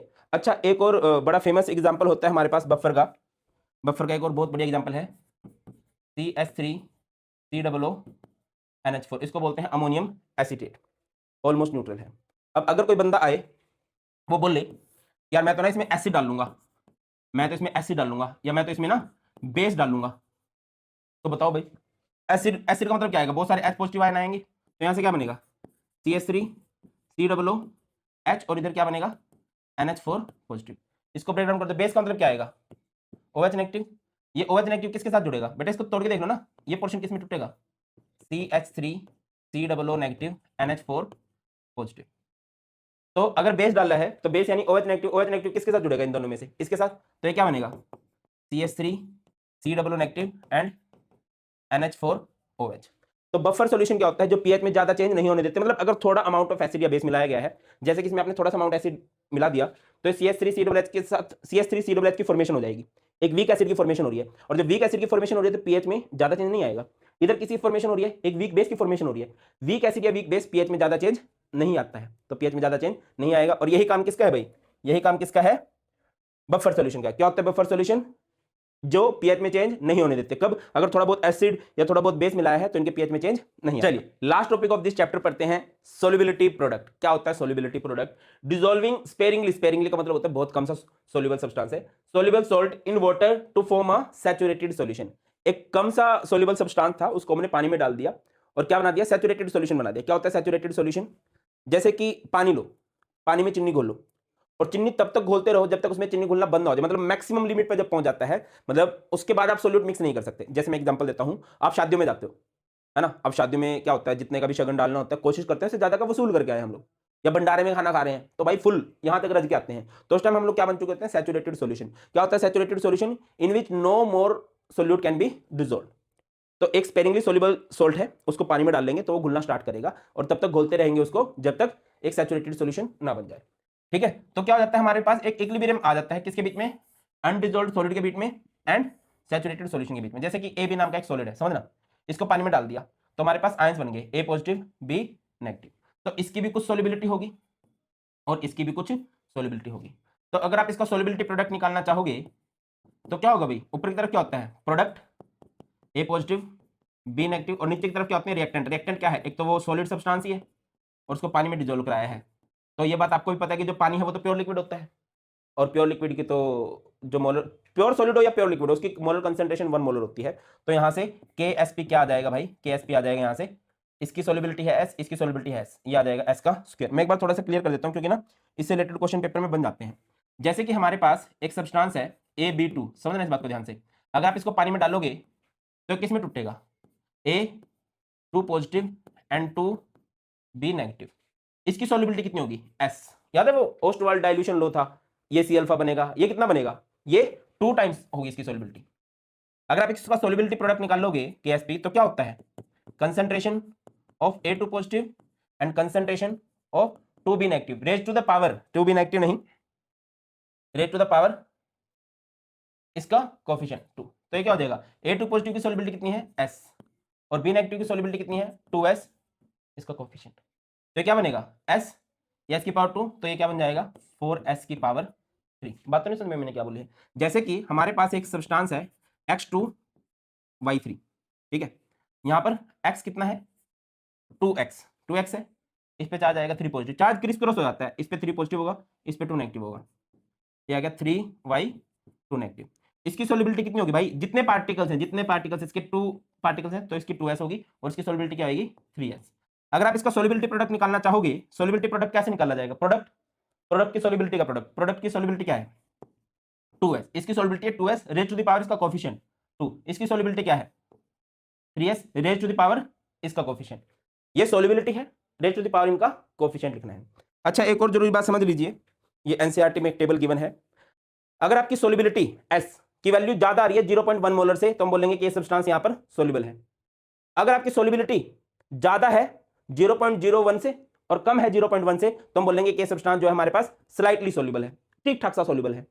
और अगर हमारी सॉल्युबिलिटी 0.01 मोलर से भी कम आ रही है तो हम बोलेंगे स्पेरिंगली, स्पेरिंगली मतलब बहुत थोड़ा सा घुलता है, सॉल्युबल अच्छे से घुलता है, स्लाइटली सॉल्युबल थोड़ा सा घुलता है, ठीक ठाक सा घुलता है, स्पेरिंगली सॉल्युबल बहुत कम घुलता है। क्लियर है?